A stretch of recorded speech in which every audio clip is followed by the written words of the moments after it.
Hi, I'm Charlene Laney, co-founder of Newmaker Financial and Certified Financial Planner Professional. Today, we'll be talking about one of the changes being made by Secure Act 2.0. Now, this was a piece of the $1.7 trillion spending bill that was passed here recently by Congress. Now, first, a little bit of context. In your individual retirement accounts, the pre-tax ones for which you get a tax benefit today, an above-the-line deduction for contributions that you make to it, as well as, by the way, this does count for qualified pre-tax plans as well.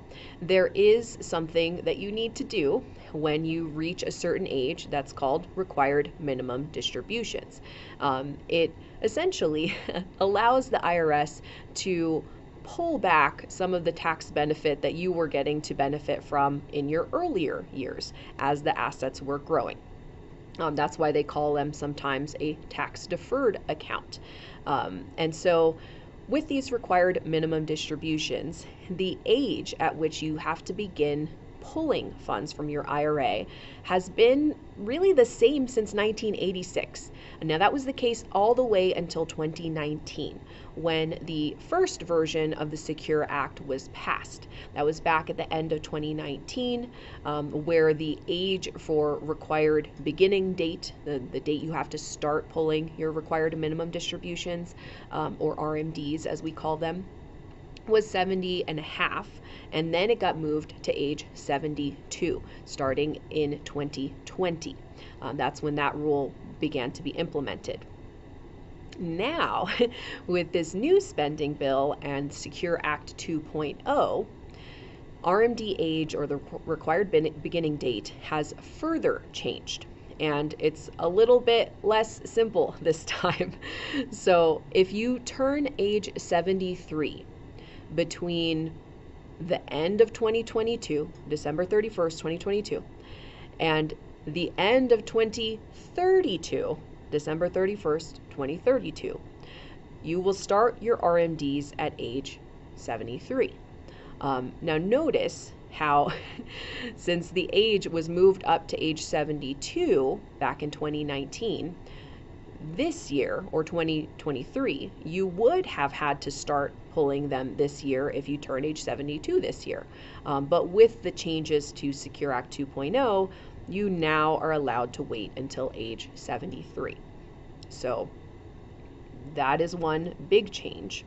You certainly can pull from your IRAs, by the way. There's no requirement against doing so as long as you are older than age 59 and a half. You can do so without penalty, but not without having to pay ordinary income tax.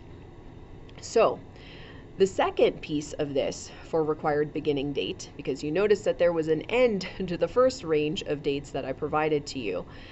If you turn age 74 between December 31st, 2030, or if you turn age 74 after December 31st, 2032, meaning starting in 2033, your required minimum distributions have to start at age, or the year in which you turn age 75.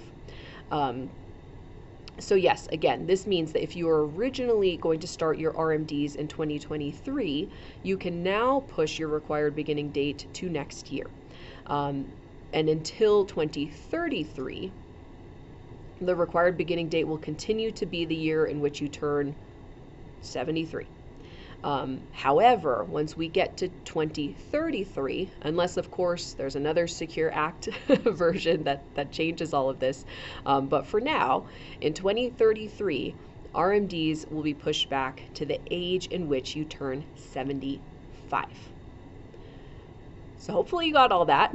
I know that this is a little bit more complex of a change. Thankfully, the date ranges are fairly long, and we have a lot of time to figure it out. But if you have any questions on this, happy to discuss it with you. Just something to pay attention to given the recent changes and everything that got passed at once. I wanted to make sure that we brought it to your attention. So hopefully this has been helpful. Don't forget to like, share, and subscribe, and we will see you all next week.